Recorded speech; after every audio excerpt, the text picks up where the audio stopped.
Hey everyone, and welcome back to our channel. In today's video, we are going to show you how to undo using shortcut. Let's begin. Now, the first thing that you need to do is to log in using your credentials. If this is your first time in Adobe Premiere Pro, I want you to click the sign up option. And from here, just follow the on-screen instructions and you're good to go. Now, in Adobe Premiere Pro, this shortcut to undo an action is dependent on the operating system you are using. All right. It's a kind of different for Windows and Mac. And once you open the Adobe Premiere Pro application on your computer, for example, you have, say, accidentally cut or delete or a movie clips, you can quickly undo to revert the previous state.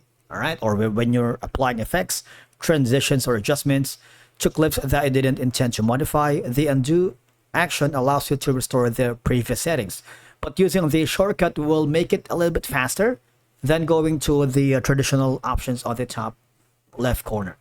Now, for the shortcut to undo is, if you're using Windows, you just have to press the Control plus Z on your keyboard.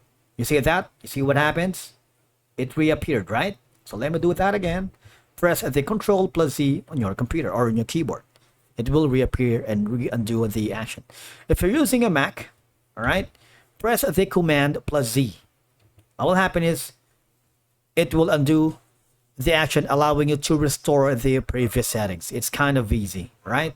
Although there is a traditional way, right? All I have to do is go to the edit section. There is an undo action here, but it also gives you the shortcut, which is Control plus Z, and redo is Control plus Shift plus Z.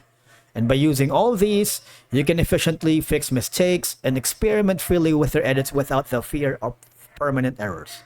Thank you so much for watching. We will see you again in the next video.